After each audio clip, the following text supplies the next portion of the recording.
Good evening. Good evening sir. എല്ലാവർക്കും ഒരിക്കൽ കൂടി സ്വാഗതം. നമ്മുടെ കഴിഞ്ഞ സെഷൻ നിങ്ങൾക്ക് തന്നിട്ടുള്ള കഴിഞ്ഞ സെഷനിൽ തന്ന ആ ഒരു അഫർമേഷൻസ് ഒക്കെ നിങ്ങൾ കൃത്യമായിട്ട് ഉപയോഗിക്കുന്നുണ്ട് എന്നാണ് കരുതുന്നത്. മാനിഫെസ്റ്റേഷനുമായിട്ട് ബന്ധപ്പെട്ടിട്ട് മാനിഫെസ്റ്റേഷൻ ശീലങ്ങൾ അത് നമുക്ക് ഫോളോ ചെയ്യാൻ പറ്റിയെന്നാണ് ഞാൻ കരുതുന്നത്, അല്ലേ? അതിനകത്തുള്ള അഫർമേഷൻസ് നിങ്ങൾ കൃത്യമായിട്ട് ഉപയോഗിക്കണം. കാരണം അത് വളരെ പവർഫുൾ ആയിട്ടുള്ള അഫർമേഷൻസ് ആണ് തരുന്നത്. ധാരാളമായിട്ട് ഉപയോഗിച്ചുകൊണ്ട് നമ്മുടെ ഇന്നർ വേൾഡിൽ നമ്മുടെ അകത്തെ ആ ഒരു മാറ്റങ്ങൾ വരുത്തിയെടുക്കണം എന്നുള്ളതാണ് എപ്പോഴും നമ്മൾ മനസ്സിലാക്കാനുള്ളത്. നമ്മുടെ അകമാണ് നമ്മുടെ ജീവിതമായിട്ട് റിഫ്ലക്ട് ചെയ്യുന്നത്. അപ്പൊ നമ്മുടെ കോൺഷ്യസ്നെസ്, അതിന്റെ റിഫ്ലക്ഷനാണ് ജീവിതം. ആ ഒരു അറിവിലേക്ക് ആ ഒരു അറിവിൽ നിന്നുകൊണ്ട് വേണം നമ്മൾ മുന്നോട്ട് ജീവിതത്തെ ചിട്ടപ്പെടുത്തുവാൻ എന്നുള്ളതാണ്. അതിൽ തന്നെ മാനിഫെസ്റ്റേഷൻ എന്നുള്ള ചിലർക്കെങ്കിലും അത്ര പരിചയമുണ്ടാകില്ല. പ്രത്യേകിച്ച് ഈ സബ്ജക്റ്റിലേക്ക് പുതുതായി അറിയുവാൻ ആഗ്രഹിക്കുന്ന ആളുകൾക്ക് മാനിഫെസ്റ്റേഷൻ എന്നുള്ളത് കൊണ്ട് ഈ ഒരു വിഷയവുമായി ബന്ധപ്പെട്ട് എന്താണ് ഉദ്ദേശിക്കുന്നതെന്ന് വെച്ചാൽ, നമ്മൾ എന്ന് പറയുന്ന മനുഷ്യർ നമ്മുടെ സ്പിരിച്വലായ കഴിവ്, അതായത് നമ്മുടെ ഊർജം, നമ്മൾ പഠിച്ചിട്ടുള്ളതാണല്ലോ, നമ്മൾ സൃഷ്ടിക്കപ്പെട്ടിട്ടുള്ളത് ഊർജം കൊണ്ടാണെന്നുള്ളത്. നമ്മുടെ ഊർജം കൊണ്ട് ആ ഊർജത്തെ നമ്മുടെ ചിന്തകൾ ഉപയോഗിച്ച് നമ്മൾ ജീവിതത്തിൽ വേണ്ട, നമ്മൾ ആഗ്രഹിക്കുന്ന കാര്യങ്ങളെ ആകർഷിക്കുക അല്ലെങ്കിൽ സൃഷ്ടിക്കുക. അങ്ങനെ സൃഷ്ടിച്ച് വരുന്നതിനെയാണ് മാനിഫെസ്റ്റേഷൻ എന്ന് പറയുന്നത്. അപ്പോ ആ ഒരു സൃഷ്ടിക്കുന്ന നമ്മുടെ ജീവിതത്തിലേക്ക് പുതുതായി നമ്മുടെ ജീവിതത്തിൽ മാറ്റങ്ങൾ വരുത്തുവാനോ അല്ലെങ്കിൽ പുതുതായി നമ്മൾ ആഗ്രഹിക്കുന്ന രീതിയിൽ, അത് വസ്തുക്കളായാലും സാഹചര്യങ്ങളായാലും നമ്മുടെ അനുഭവങ്ങളായാലും എന്തായാലും ശരി തന്നെ, പുതുതായി സൃഷ്ടിച്ച് എടുക്കുന്നതിനെയാണ് മാനിഫെസ്റ്റേഷൻ എന്ന് പറയുന്നത്. അപ്പോൾ ഈ മാനിഫെസ്റ്റേഷൻ നമുക്ക് ജീവിതത്തിൽ അത് നടപ്പിലാക്കുവാൻ വേണ്ടി, അങ്ങനെ ആ മാനിഫെസ്റ്റേഷൻ നമ്മൾ ആഗ്രഹിക്കുന്ന പോലെ നടക്കുവാൻ വേണ്ടി നമ്മളെ അകം ലോകത്തെ ഒരുക്കുന്ന ചില ശീലങ്ങളാണ് നമ്മൾ കഴിഞ്ഞ സെഷനിൽ പഠിച്ചത്. മാനിഫെസ്റ്റേഷൻ നമ്മുടെ ജീവിതത്തിലേക്ക് നടത്തുവാൻ വേണ്ടി നമുക്ക് പ്രാക്ടീസുകളുണ്ട്. പ്രാർത്ഥന സത്യത്തിൽ ഒരു മാനിഫെസ്റ്റേഷൻ പ്രാക്ടീസാണ്. മാനിഫെസ്റ്റേഷൻ എന്ന് അറിയാതെ തന്നെ നമ്മൾ ചെയ്യുന്ന ഒരു മാനിഫെസ്റ്റേഷൻ പ്രാക്ടീസാണ് സത്യത്തിൽ പ്രാർത്ഥന. നമ്മൾ ദൈവത്തോട് പ്രാർത്ഥിക്കുക. കാരണം നമ്മുടെ ജീവിതത്തിൽ ഒന്നും മാറ്റം വരുത്തുവാൻ അല്ലെങ്കിൽ പുതുതായി സൃഷ്ടിക്കപ്പെടുവാൻ വേണ്ടി നമ്മൾ നടത്തുന്ന ഒരു പ്രാക്ടീസാണ് സത്യത്തിൽ പ്രാർത്ഥന. അതുപോലെ തന്നെയാണ് അതിൻ്റെ വേറൊരു വെർഷനാണ് നമ്മൾ ഈ സ്പിരിച്വാലിറ്റിയുമായിട്ട് ബന്ധപ്പെട്ട് നടത്തുന്ന മാനിഫെസ്റ്റേഷൻ പ്രാക്ടീസുകൾ. ആ ഒരു മാനിഫെസ്റ്റേഷന് വേണ്ടി നമ്മുടെ അകം ലോകം എന്താണെന്നുള്ളത് ആദ്യം മനസ്സിലാക്കുകയും അവിടെ വേണ്ട കറക്ഷനുകൾ വരുത്തുമ്പോഴാണ് നമ്മുടെ പുറം ലോകത്ത്, അതായത് നമ്മുടെ ജീവിതത്തിൽ അതിന്റെ മാറ്റങ്ങൾ ഉണ്ടാവുക, അതിന്റെ ഒരു പ്രതിഫലനമായിട്ടുണ്ടാവുക എന്നുള്ളതുമാണ് നമ്മൾ മനസ്സിലാക്കിയിട്ടുള്ളത്. പക്ഷേ പലർക്കും നമ്മൾ ശ്രദ്ധിച്ചിട്ടുള്ള മനസ്സിലാവും, നമ്മൾ പലപ്പോഴും വലിയ ജീവിതത്തിൽ വലിയ കാര്യങ്ങൾ നേടണമെന്ന് ആഗ്രഹിക്കും. പക്ഷെ ചിലപ്പോഴെങ്കിലുമൊക്കെ വിചാരിച്ചതുപോലെ മാനിഫെസ്റ്റേഷൻ അല്ലെങ്കിൽ നമ്മൾ വിചാരിച്ചതുപോലെ കാര്യങ്ങൾ നമ്മുടെ ലൈഫിലേക്ക് ആകർഷിക്കാതിരിക്കുന്നതിന് ചില തടസ്സങ്ങൾ, ആകർഷിക്കാതിരിക്കും വിധമുള്ള ചില തടസ്സങ്ങൾ ഈ ഒരു മാനിഫെസ്റ്റേഷനുമായിട്ട് ബന്ധപ്പെട്ട് ഉണ്ടാകാറുണ്ട്. ഈ തടസ്സങ്ങൾ എന്താണ് എന്നുള്ളതാണ്, അതിലെ ചില തടസ്സങ്ങൾ, ആ തടസ്സങ്ങൾക്ക് ഉണ്ടാവാണ് ബ്ലോക്കുകൾ എന്ന് പറയും, മാനിഫെസ്റ്റേഷൻ ബ്ലോക്കുകൾ എന്ന് പറയും. ആ ബ്ലോക്കുകൾക്ക് കാരണമാകുന്ന ചില പോയിന്റുകളാണ് നമ്മൾ ഇന്നത്തെ സെഷനിലൂടെ മനസ്സിലാക്കുന്നത്. അതിന് മാനിഫെസ്റ്റേഷനായിട്ട് ബന്ധപ്പെട്ട് നമ്മൾ ഒന്നുകൂടി മനസ്സിലാക്കാനുള്ളത്, നമുക്ക് നമ്മളെ ഒന്നുകൂടി സ്വയം പരിശോധനയ്ക്ക് അല്ലെങ്കിൽ സ്വയം വിശകലനം ചെയ്യേണ്ടിയിരിക്കുന്നു. നമ്മുടെ അകം ലോകം എന്ന് പറഞ്ഞാൽ, നമ്മളെന്ന് പറഞ്ഞാൽ സത്യത്തിൽ നമ്മൾ തന്നെയാണ് നമ്മുടെ ജീവിതത്തിന്റെ സൃഷ്ടികർത്താക്കൾ എന്നുള്ളതാണ്. നമ്മൾ ക്രിയേറ്റേഴ്സ് എന്നാണ് പറയുന്നത്. അതാണ് യാഥാർത്ഥ്യം. നമ്മൾ തന്നെയാണ് നമ്മുടെ ജീവിതത്തെ സൃഷ്ടിക്കുന്നത്. അപ്പൊ നമ്മൾ വേണമെന്നുണ്ടെങ്കിൽ നമുക്ക് സ്വയം ഒരു ശില്പിയായിട്ട് നമുക്ക് സ്വയം കാണാൻ കഴിയും.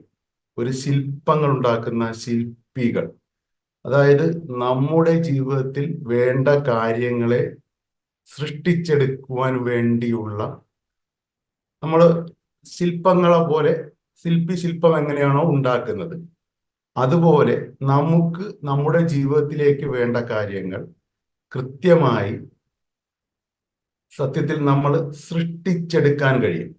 മനുഷ്യന് അങ്ങനെ സൃഷ്ടിച്ചെടുക്കണം എന്നുള്ളതാണ് സത്യത്തിൽ മനുഷ്യന്റെ ധർമ്മം. മനുഷ്യൻ അവന്റെ ജീവിതത്തെ ഒരു ശില്പങ്ങൾ സൃഷ്ടിച്ച്, മനോഹരമായ ശില്പങ്ങൾ സൃഷ്ടിച്ച് ആ ക്രിയേറ്റീവ് പവർ നടപ്പിലാക്കുന്നത് പോലെ, അവന്റെ ക്രിയേറ്റീവ് പവർ ഉപയോഗിക്കുന്നത് പോലെ, മനുഷ്യൻ സ്വന്തം ക്രിയേറ്റീവ് പവർ, ആ നിർമ്മിക്കാനുള്ള കഴിവ് ഉപയോഗിച്ചുകൊണ്ട് സ്വന്തം ജീവിതത്തിൽ അവന് ഉദ്ദേശിക്കുന്ന രീതിയിലുള്ള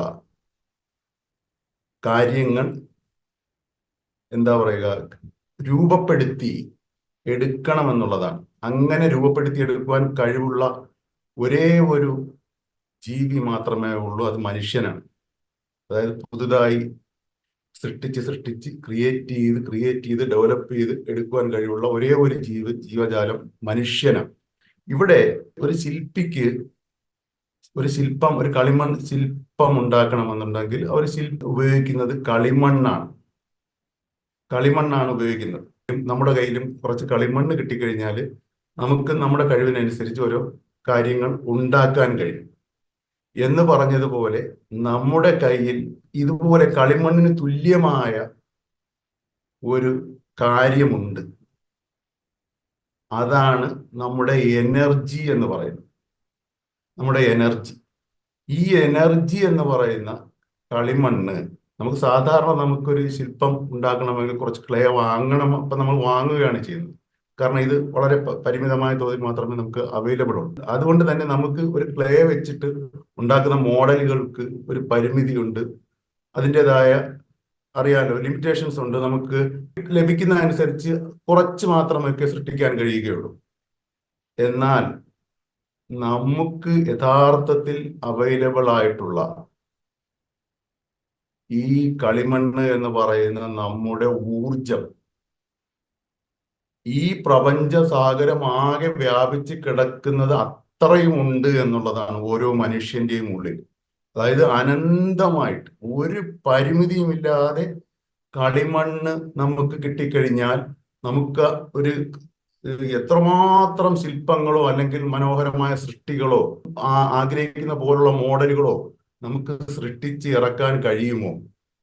അതുപോലെ അനന്തമായിട്ടുള്ള എനർജി എന്ന് പറയുന്ന ഒരു ഊർജത്തിന്റെ വലിയൊരു സ്രോതസ്, അല്ലെങ്കിൽ വലിയൊരു അനന്തമായ ഒരു തടാകം പോലെ അങ്ങ് വ്യാപിച്ചു കിടക്കുന്ന ഒരു ഊർജത്തിന്റെ ഒരു വലിയൊരു ഒരു ശേഖരം ഓരോ മനുഷ്യന്റെയും അകം ലോകത്ത് അഥവാ കോൺഷ്യസ്നെസ്സിൽ ഉണ്ട് എന്നുള്ളതാണ്. ഈ കോൺഷ്യസ്നെസ്സിലുള്ള ഈ ഒരു എനർജി ഉപയോഗിച്ചുകൊണ്ട് വേണം നമുക്ക് നമ്മുടെ ജീവിതത്തിലേക്ക് വേണ്ട കാര്യങ്ങളെ നമ്മൾ മാനിഫെസ്റ്റ് ചെയ്യുവാൻ, അല്ലെങ്കിൽ സൃഷ്ടിക്കുവാൻ, അല്ലെങ്കിൽ ആകർഷിച്ചെടുക്കുവാൻ. ഇതാണ് നമുക്ക് വേണം. ഇങ്ങനെ വേണം നമ്മൾ ചെയ്യാൻ. മനുഷ്യന് അനന്തമായ സാധ്യതകളുണ്ട് മനുഷ്യന്റെ ജീവിതത്തിൽ, മനുഷ്യന്റെ കഴിവിൽ. മനുഷ്യന് ഒരു കാരണവശാലും മറ്റ് മനുഷ്യരുമായിട്ട് മത്സരിച്ചിട്ടൊന്നും നേടേണ്ട കാര്യമില്ല.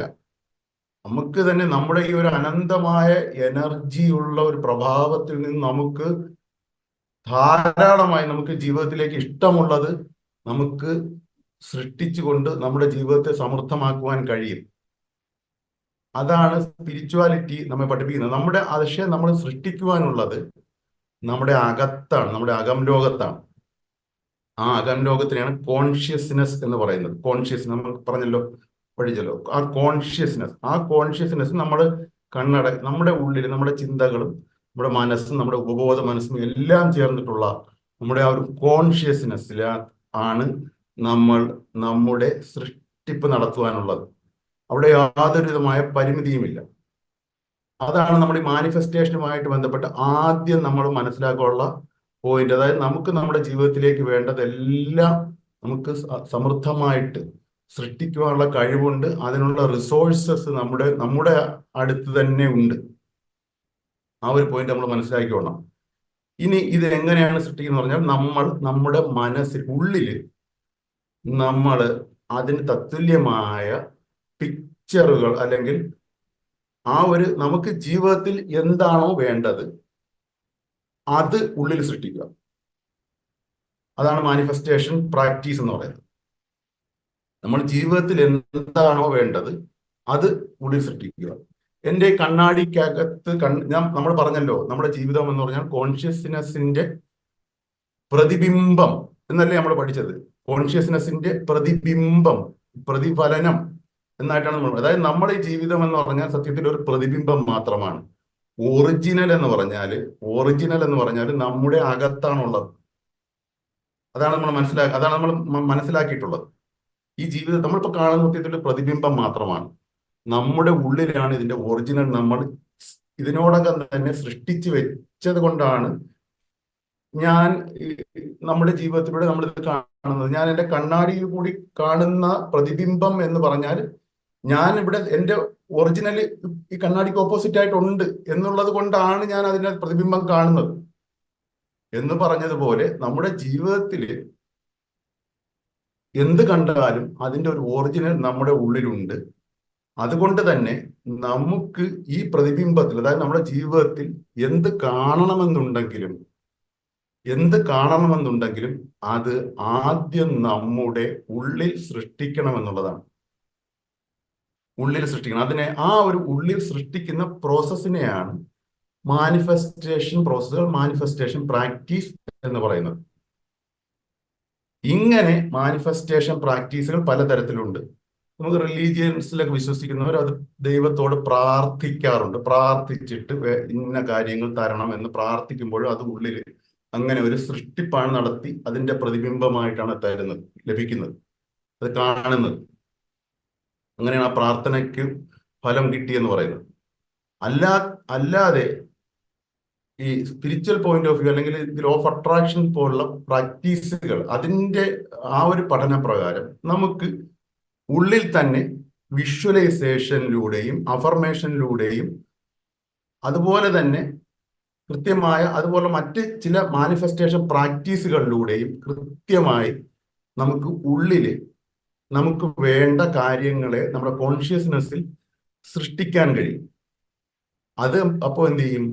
കൃത്യമായി ക്രമേണ നമ്മുടെ ജീവിതത്തിൽ പ്രതിബിംബമായി വരും.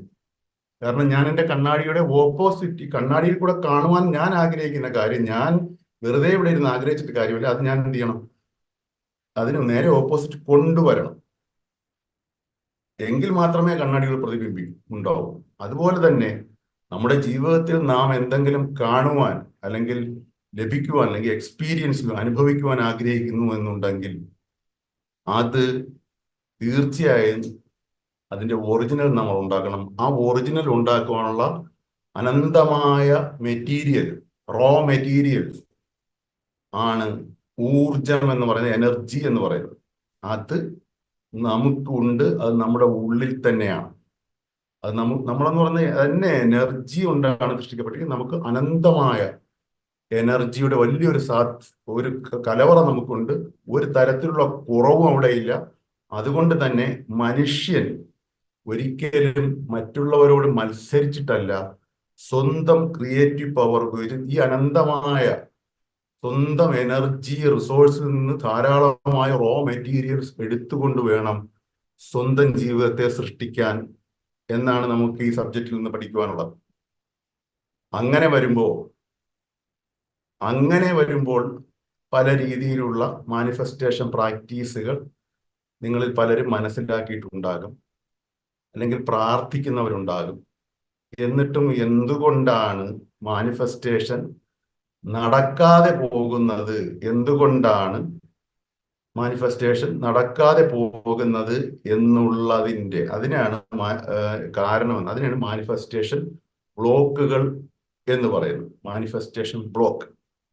ആ കാരണം, അതിന് പ്രധാനപ്പെട്ട ചില കാരണങ്ങൾ നമുക്കൊന്ന് മനസ്സിലാക്കാം. അതിൽ ഒന്നാമത്തെ ബ്ലോക്ക് എന്ന് പറഞ്ഞാല് ലാക്ക് ഓഫ് ക്ലാരിറ്റി ആണ്. ക്ലാരിറ്റി എന്ന് പറഞ്ഞാല് വ്യക്തതയില്ല. എന്താണ് ജീവിതത്തിൽ വേണ്ടത് എന്നുള്ള കാര്യത്തിൽ വ്യക്തതയില്ല. ചില കാര്യങ്ങൾ നമ്മളിപ്പോ ഞാൻ പറഞ്ഞല്ലോ, നമുക്ക് ജീവിതത്തിൽ നമുക്കൊരു കാര്യം വേണമെന്നുണ്ടെങ്കിൽ ആദ്യം എന്ത് ചെയ്യണം? എൻ്റെ കണ്ണാടിയിൽ കൂടി ഞാൻ ഒരു കാര്യം കാണണമെന്നുണ്ടെങ്കിൽ, ഞാൻ ആഗ്രഹിക്കുന്ന ഒരു പ്രതിബിംബമാണ് എൻ്റെ കണ്ണാടിയിൽ കൂടി ഞാൻ കാണുവാൻ ആഗ്രഹിക്കുന്നത് എന്നുണ്ടെങ്കിൽ, അതിന്റെ ഒറിജിനൽ എന്താണെന്നുള്ളത് ഞാനിവിടെ സൃഷ്ടിക്കേണ്ടിയിരിക്കുന്നു. ഒറിജിനൽ എന്താണെന്നുള്ളത് എക്സാക്റ്റ് ആയിട്ട് ഞാനിവിടെ സൃഷ്ടിക്കേണ്ടിയിരിക്കുന്നു ആദ്യം. അതിന് ആ ഒരു എക്സാക്റ്റ് ആയിട്ടുള്ള ഒറിജിനൽ ക്ലാരിറ്റിയോട് കൂടി നമ്മുടെ ഉള്ളിൽ സൃഷ്ടിക്കാത്തത് കൊണ്ടാണ്. നമ്മുടെ ഉള്ളെന്ന് പറഞ്ഞാൽ ഏതാണ്? നമ്മുടെ കോൺഷ്യസ്നെസ്, നമ്മുടെ ബോധതലത്തിൽ സൃഷ്ടിക്കാത്തത് കൊണ്ടാണ് നമ്മുടെ ജീവിതത്തിൽ അത് പ്രതിബിംബമായി വരാത്തത്, നമ്മുടെ ജീവിതത്തിൽ അത് കാണാത്തത്. ഒരു ഉദാഹരണത്തിന്, ഒരു ജോലി വേണമെന്ന് ആഗ്രഹം. എനിക്കൊരു ജോലി വേണം, കാരണം നിലവിൽ ഒരു ജോലി ഇല്ല എന്ന് മാത്രമേ, ഒരു ജോലി വേണം. ഒരാളൊരു ജോലിക്ക് വേണ്ടി ശ്രമിക്കുകയാണ്, ഒരു ജോലി വേണം എന്ന് മാത്രമാണ് പറയുന്നത്. സാധാരണ ഒരു മാനിഫെസ്റ്റ്, എനിക്കൊരു ജോലി തരണമേ എന്നങ്ങ് പ്രാർത്ഥിക്കുകയാണ്. അല്ലെങ്കിൽ അതിനുവേണ്ടി കൃത്യമായി അതിനുവേണ്ടിയുള്ള മറ്റ് പ്രാക്ടീസുകൾ ചെയ്യും. പക്ഷേ അതിൽ ഒരു തരത്തിലുമുള്ള ക്ലാരിറ്റി കൊടുക്കാറില്ല. ആ ജോലി എങ്ങനത്തെ ജോലിയാകണം, അതിൽ എത്ര വരുമാനം ഉണ്ടാകണം, അത് ഏത് ലൊക്കേഷനിലാകണം, അത് ലഭിച്ചു കഴിഞ്ഞാലുള്ള നമ്മുടെ ജീവിതാവസ്ഥ എന്താകണം എന്നുള്ളതിനെ കുറിച്ചൊക്കെ വ്യക്തമായ ധാരണ, നാം നേടുവാൻ ആഗ്രഹിക്കുന്ന കാര്യങ്ങൾ എന്തായാലും ശരി തന്നെ, അവയെക്കുറിച്ചുള്ള വ്യക്തമായ ധാരണ ആദ്യം മനസ്സിലുണ്ടാക്കുകയും അതിനെക്കുറിച്ച് കൃത്യമായി സമയമെടുത്ത് നമ്മൾ നന്നായി ചിന്തിച്ചതിന് ശേഷം അത് കൃത്യമായി നമ്മളൊരു പേപ്പറിൽ, അല്ലെങ്കിൽ നമ്മൾ ഡയറിയോ പേപ്പറോ എന്താണെന്ന് വെച്ചാൽ അതിനകത്ത് സമയമെടുത്ത് എഴുതി വെട്ടിത്തിരുത്തി കറക്റ്റ് ചെയ്ത് എഴുതുക. ക്ലാരിറ്റിയോടുകൂടി സകല ഡീറ്റെയിൽസും ഉൾപ്പെടെ എഴുതുക എന്നുള്ളതാണ്. അങ്ങനെ നമ്മൾ ഓരോ പ്രാവശ്യവും നമ്മൾ ഒരു കാര്യം എഴുതുമ്പോൾ സ്വാഭാവികമായിട്ടും ആ കാര്യത്തിനകത്ത് വ്യക്തത വരും. ആ വ്യക്തത സെയിം ടൈം തന്നെ നമ്മുടെ കോൺഷ്യസ്നെസ്സിനകത്ത് ഊർജത്തോടുകൂടി സൃഷ്ടിക്കപ്പെടുകയും ചെയ്യുന്നുണ്ട്. ഒരു കാര്യം, എനിക്കിത് വേണം എന്നൊരു ഇന്റൻഷൻ ആദ്യം കൊടുക്കണം. വെറുതെ എഴുതി വെച്ചിട്ട് കാര്യം വേണം എന്നുള്ളത്, എനിക്കത് വേണം, ജീവിതത്തിൽ വേണം, ഒരു ഉദ്ദേശ്യമുണ്ട്, അത് നമ്മൾ ആദ്യം കൊടുക്കണം. എനിക്കിത് ജീവിതത്തിൽ വേണം, ഈ വേണ്ട കാര്യം ഇതാണ് എന്നുള്ളത് നമ്മൾ കൃത്യമായി ഒരു പേപ്പറിൽ എഴുതി വെക്കുമ്പോഴാണ്. എഴുതി വെക്കുക തന്നെ വേണം. അതിനെയാണ് അങ്ങനെ നമ്മൾ പേപ്പറിൽ എഴുതി വെക്കുമ്പോൾ സംഭവിക്കുന്നത്, ഈ എഴുതി വെക്കുന്ന അതുപോലെ ഒരു ഒറിജിനൽ നമ്മുടെ ഉള്ളിൽ, നമുക്ക് വേണ്ട കാര്യത്തിന്റെ ഒരു ഒറിജിനൽ നമ്മുടെ കോൺഷ്യസ്നെസ്സിൽ അതേ സമയം തന്നെ ക്രമേണ നമ്മളൊരു ശില്പം കൊത്തുന്ന പോലെ, അല്ലെങ്കിൽ രൂപപ്പെടുത്തുന്നത് പോലെ ഉള്ളിൽ രൂപപ്പെടുന്നുണ്ട്. ഇങ്ങനെ എഴുതി വെക്കാത്തതാണ് സത്യത്തിൽ. ഇങ്ങനെ എഴുതി വെക്കാത്തതും നമുക്ക് എന്താണ് ജീവിതത്തിൽ വേണ്ടത് എന്നുള്ള കാര്യത്തിനെ കുറിച്ച് ഒരു ക്ലാരിറ്റി ഇല്ലാത്തതുമാണ് പലപ്പോഴും മാനിഫെസ്റ്റേഷൻ തടസ്സമായി വരുന്നത്. അപ്പൊ ഈ ഒരു കാര്യം നമ്മൾ കൃത്യമായി ശ്രദ്ധിക്കുക. രണ്ടാമത്തെ ബ്ലോക്ക് ഉണ്ടാകാനുള്ള പ്രധാന കാരണം എന്ന് പറഞ്ഞാൽ ഇൻഫർമേഷൻ ഓവർലോഡാണ്. അറിവിന്റെ ഓവർലോഡാണ്. ധാരാളമായ അറിവ് എന്ന് പറഞ്ഞാൽ ഈ ഒരു പ്രത്യേക മാനിഫെസ്റ്റേഷൻ പ്രാക്ടീസുകളെ കുറിച്ചുള്ള അറിവുകൾ എവിടെ കിട്ടിയാലും ഉടനെ അത് നമ്മൾ സ്പോട്ടിൽ അത് പഠിക്കുക, അതിനെക്കുറിച്ച് കൂടുതൽ നമുക്ക് സത്യത്തിൽ ധാരാളം മാനിഫെസ്റ്റേഷൻ പ്രാക്ടീസുകളൊന്നും വേണ്ട. വളരെ കുറച്ച് വിരലിലൊന്നോ 2-3 പ്രാക്ടീസുകളുടെ ആവശ്യമേ ഉള്ളൂ. നമ്മൾ കാണുന്ന സ്ഥലത്ത് നിന്ന് മുഴുവനുമായിട്ടും എവിടെ ഒരു മാനിഫെസ്റ്റേഷൻ പ്രാക്ടീസ് എന്ന് കണ്ടാലും ഉടൻ തന്നെ അത് പോയി പഠിച്ചെടുക്കുകയും ഇത് ജീവിതത്തിൽ ഇതാണോ മറ്റേതാണോ ശരി എന്നുള്ള രീതിയിൽ കൺഫ്യൂഷൻ ആവുകയും ചെയ്യും. നമ്മൾ ഏതെങ്കിലും കൃത്യമായിട്ടൊരു പ്രാക്ടീസ് ചെയ്ത് അതിൻ്റെ ഒരു മാനിഫെസ്റ്റേഷൻ്റെ ഏതാണ്ട് റെഡിയായി വരുമ്പോഴായിരിക്കും മറ്റൊരു മാനിഫെസ്റ്റേഷൻ കാണും. അപ്പോൾ എന്ത് ചെയ്യും? മറ്റേതിന് ശരിയാകില്ലേ, ഇതായിരിക്കുമോ കറക്റ്റ് എന്ന് പറഞ്ഞിട്ട് മറ്റേത് ഉപേക്ഷിച്ചിട്ട് പുതിയത് ചെയ്യും. അപ്പൊ അത് 2-3 ദിവസം ചെയ്യുമ്പോൾ വേറൊന്ന് കാണും, അത് ചെയ്യും. അതായത് കണ്ടിന്യൂസ് ആയിട്ട് ധാരാളമായിട്ട് മാനിഫെസ്റ്റേഷനെ കുറിച്ച് പ്രാക്ടീസുകളെ കുറിച്ച് പഠിക്കുകയും ഈ സബ്ജക്റ്റിനെ കുറിച്ച് തന്നെ പഠിക്കുകയും ഒരുപാട് പേരോട് അഭിപ്രായങ്ങൾ ചോദിക്കുകയും എല്ലാം ചെയ്തുകൊണ്ട് സത്യത്തില് അറിവിന്റെ ഒരു ഓവർലോഡ് അറിവിന്റെ ഒരു ഓവർലോഡ് മനസ്സിലേക്ക് കൊണ്ടുവരികയും സത്യത്തിൽ കൂടുതൽ കൺഫ്യൂഷൻ ആക്കുകയും ചെയ്യും. അത് നമ്മുടെ ഉള്ളിൽ എന്തെല്ലാം സൃഷ്ടിക്കുന്നു അതാണ് റിഫ്ലക്ഷൻ ആയിട്ട് വരുന്ന സംശയമുണ്ട്. അത് കൺഫ്യൂഷനായിട്ട് ബ്ലോക്ക് സൃഷ്ടിച്ചിട്ട് ഒന്നും കിട്ടാത്ത ഒരു അവസ്ഥയിലേക്ക് വരും. അതാണ് ബ്ലോക്കിന് കാരണം. അപ്പോ നമുക്ക് പ്രാക്ടീസുകൾ പക്ഷെ ഒരുപാടൊന്നും വേണ്ട, വളരെ കുറച്ച് പ്രാക്ടീസുകൾ കൃത്യമായി സിസ്റ്റമാറ്റിക് ആയിട്ട് ചെയ്യുക എന്നുള്ളതാണ് രണ്ടാമത്തെ പ്രാക്ടീസ് എന്ന് പറഞ്ഞാൽ. മൂന്നാമത്തെ ബ്ലോക്ക് എന്ന് പറഞ്ഞാൽ not feeling the desire. Not feeling the desire എന്ന് പറഞ്ഞാൽ എന്താണ്? നമ്മൾ കഴിഞ്ഞ ദിവസം പറഞ്ഞതാണ്, ഫീലിംഗ് ആണ് യൂണിവേഴ്സിന്റെ ലാംഗ്വേജ്. ഫീലിംഗ് ആണ് യൂണിവേഴ്സിന്റെ ലാംഗ്വേജ്. നമ്മൾ ആഗ്രഹങ്ങൾ ഉണ്ടാകും, അതിനുവേണ്ടിയുള്ള പ്രാക്ടീസുകൾ ചെയ്യും, എല്ലാം ചെയ്യും. പക്ഷേ ആ ആഗ്രഹത്തിന്റെ ഫീലിംഗ് നമ്മുടെ മനസ്സിലേക്ക് കൊണ്ടുവരിക. അത് നമ്മൾ കഴിഞ്ഞ ആ സെഷൻ കൃത്യമായിട്ട് പറഞ്ഞതാണ്, നിങ്ങൾ ഓർക്കുന്നുണ്ടാവുമെന്ന് ഞാൻ കരുതുന്നു.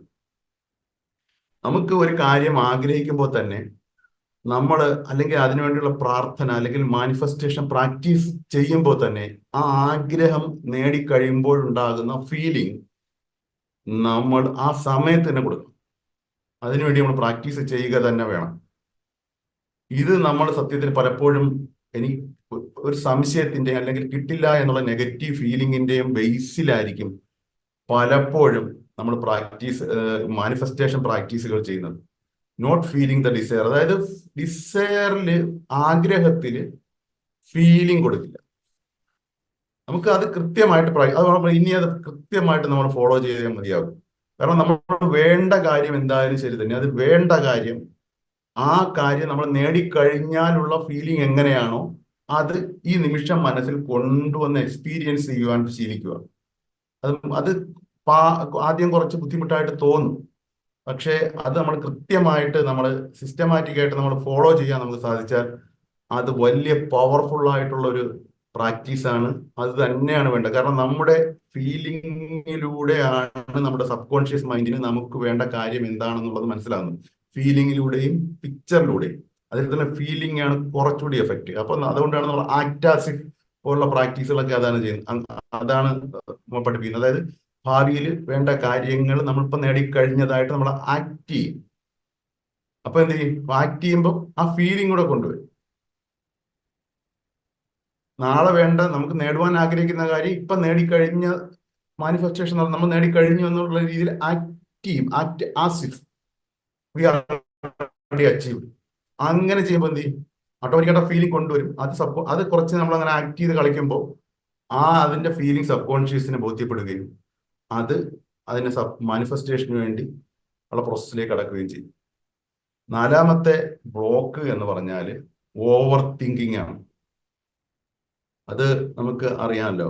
ഓവർ തിങ്കിങ് നേരത്തെ പറഞ്ഞതുപോലെ ഇൻഫർമേഷൻ ഓവർലോഡ് ആണെങ്കിൽ കൂടിയും ഈ മാനിഫെസ്റ്റേഷൻ നടന്നു കഴിഞ്ഞാൽ, മാനിഫെസ്റ്റേഷന്റെ പ്രാക്ടീസുകൾ ചെയ്തു കഴിഞ്ഞാൽ അത് എങ്ങനെയാണ് ഇനി മാനിഫെസ്റ്റേഷൻ നടക്കാൻ പോകുന്നത്, ആര് വഴിയായിരിക്കും നടക്കാൻ പോകുന്നത്, ഇപ്പൊ നടക്കുന്ന സംഭവം എന്റെ മാനിഫെസ്റ്റേഷൻ ബന്ധപ്പെട്ടുള്ളതാണോ, അല്ലെങ്കിൽ അതിന് നടക്കുമോ, അത് സബ് കോൺഷ്യസ് മൈൻഡ് ഏറ്റെടുത്തോ അല്ലെങ്കിൽ ദൈവം അത് കേട്ടോ എന്നൊക്കെ ഉള്ള എപ്പോഴും അതിനെക്കുറിച്ചുള്ള ചിന്ത. അതായത് അതിനെക്കുറിച്ച് ആശങ്ക എപ്പോഴും മനസ്സിനകത്ത് ഒരു കലുഷിതമായ ഒരു മാനസികാവസ്ഥയിൽ പ്രാക്ടീസ് ചെയ്യുന്നതിനോടൊപ്പം തന്നെ കലുഷിതമായ ഒരു മാനസികാവസ്ഥയും കൂടി കീപ്പ് ചെയ്യുന്ന ഒരു സാഹചര്യം. അതാണ് ഓവർ തിങ്കിങ്. നമുക്കൊരു കാര്യം സത്യത്തിൽ നമുക്ക് കൃത്യമായിട്ട് നമ്മൾ പറഞ്ഞല്ലോ, ഈ കണ്ണാടിയുടെ ഓപ്പോസിറ്റ് ഒരു കാര്യം വെച്ചാൽ കണ്ണാടിയിൽ അത് പ്രതിഫലിക്കും. സംശയമില്ലെങ്കിൽ നമ്മുടെ അകം ലോകത്തിന്റെ പ്രതിബിംബമാണ് നമ്മുടെ ജീവിതത്തിൽ വരുന്നെന്നുണ്ടെങ്കിൽ നമ്മുടെ അകം ലോകത്തിൽ കൃത്യമായ ഒരു കാര്യം നമ്മൾ സിസ്റ്റമാറ്റിക് ആയിട്ട് വ്യക്തതയോടെ കൊടുത്തു കഴിഞ്ഞാൽ ഡെഫിനറ്റ്ലി അതവിടെ റിഫ്ലക്റ്റ് ചെയ്യും ക്രമേണ. ആ ഒരു വിശ്വാസമാണ് നമുക്ക് വേണ്ടത്. നമ്മളൊരു ഊബർ ടാക്സിയൊക്കെ മറ്റൊക്കെ യൂബർ ടാക്സിയൊക്കെ വിളിച്ചു പോകുന്നവർക്കറിയാം, ആ ഒരു ടാക്സി ഡ്രൈവർ നമ്മളോടത്തിട്ട് വരുന്നത് തന്നെ നമ്മുടെ ഡെസ്റ്റിനേഷൻ കൃത്യമായി മനസ്സിലാക്കിയിട്ടാണ്. അതായത് നമുക്ക് പോകേണ്ട ഡെസ്റ്റിനേഷൻ കൃത്യമായി ആ ആപ്ലിക്കേഷനിലൂടെ കൊടുക്കുമ്പോഴാണ് അദ്ദേഹം അത് സ്വീകരിക്കുകയും നമ്മുടെ അടുത്തേക്ക് വരും, നമ്മളെ പിക്കപ്പ് ചെയ്യുകയും ചെയ്യുന്നത്. പിക്ക് ചെയ്ത് വണ്ടി സ്റ്റാർട്ട് ചെയ്ത് മുന്നോട്ട് പോകുമ്പോൾ ഓരോ ജംഗ്ഷനിൽ എത്തുമ്പോഴും നമ്മൾ ഈ ഡ്രൈവർ കൃത്യമായാണോ വണ്ടി ഈ കൃത്യം ആ ലക്ഷ്യത്തിലേക്കാണോ പോകുന്നത്, അതോ ജംഗ്ഷനിൽ എത്തുമ്പോൾ അയാൾക്ക് വഴിതെറ്റുന്നോ എന്നൊക്കെ പറഞ്ഞിട്ട് ഓരോ ജംഗ്ഷനിൽ എത്തുമ്പോഴും അദ്ദേഹത്തിനെ നമ്മൾ കറക്റ്റ് ചെയ്യാൻ, അതല്ല ഇതുവഴി നേരെ നേരെ പോകണം എന്നുള്ള രീതിയിൽ കറക്റ്റ് ചെയ്യാൻ ശ്രമിക്കുകയും, അല്ലെങ്കിൽ ഏതെങ്കിലും ട്രാഫിക് ജാമൊക്കെ വരുമ്പോൾ നമ്മൾ പരിഭ്രാന്തരായിട്ട് ആ ഒരു ഡ്രൈവർ എന്തെങ്കിലും ആക്സിഡന്റ് മറ്റോ വരുത്തുമോ എന്നൊക്കെ പരിഭ്രാന്തരായിട്ട് സൂക്ഷിച്ച് വണ്ടി ഓടിക്കണം എന്നൊക്കെ നമ്മൾ ബാക്കിലിരുന്ന് നിർദ്ദേശങ്ങൾ കൊടുത്തുകൊണ്ടിരുന്നാൽ എന്ത് ചെയ്യും? ആ ഡ്രൈവർ ക്രമേണ അസ്വസ്ഥമാവുകയും അദ്ദേഹം തിരിച്ച് ആ അസ്വസ്ഥത നമ്മളോട് പ്രകടിപ്പിക്കുകയും ചെയ്യും. എന്ന് പറഞ്ഞതുപോലെയാണ് സത്യത്തിൽ നമുക്ക് ഒരു കാര്യം, നമ്മൾക്ക് വേണ്ട ജീവിതത്തിലേക്ക് വേണ്ട ഒരു കാര്യം നമുക്ക് കൃത്യമായ വിശ്വാസത്തോടു കൂടി നമ്മുടെ ഉള്ളിൽ പ്രതിഷ്ഠിച്ചു കഴിഞ്ഞാൽ നമ്മൾ ചെയ്യാനുള്ളത് പരമാവധി റിലാക്സ് ചെയ്ത് ജീവിതം മുന്നോട്ട് കൊണ്ടുപോകുക എന്നുള്ളതാണ്. കഴിവിന്റെ പരമാവധി അത് വന്നോളും. നമ്മൾ ബുദ്ധിമുട്ടിക്കരുത് ആ മാനിഫെസ്റ്റേഷനെ. ചിന്തിച്ചു കൂട്ടി ഒരുപാട് ചിന്തിക്കുക, അത് നടന്നോളും, അത് വന്നോളും. ഞാൻ കൊടുത്തിട്ടുണ്ട്, എൻ്റെ കാര്യം കേട്ടിട്ടുണ്ട്, നടന്നോളും എന്നുള്ളൊരു അടിയുറച്ച വിശ്വാസം ഉണ്ടാവുക എന്നുള്ളതാണ്. അതിനനുസരിച്ച് എത്രത്തോളം നമ്മൾ കാമാൻ ക്വയറ്റായിട്ട് നമ്മൾ ജീവിതത്തെ മുന്നോട്ട് സിസ്റ്റമാറ്റിക്കായിട്ട് കൊണ്ടുപോകുന്നു, അതിനനുസരിച്ച് നമ്മൾ ആഗ്രഹിച്ച കാര്യങ്ങളെ ക്രമേണ മാനിഫെസ്റ്റേഷൻ നടക്കുന്നത് നമുക്ക് ബോധ്യപ്പെടും. നമ്മൾ എത്രത്തോളം മനസ്സിനെ കലുഷിതമാക്കുന്നു, ടെൻഷൻ ആകുന്നു, അതിനനുസരിച്ച് മാനിഫെസ്റ്റേഷൻ ബ്ലോക്ക് ഉണ്ടാകും. അപ്പോൾ ഓവർ തിങ്കിങ് ഒഴിവാക്കുക എന്നുള്ളതാണ് 5ാമത്തെ പോയിന്റ്. പിന്നെ ഒരു 4, താങ്ക് യു.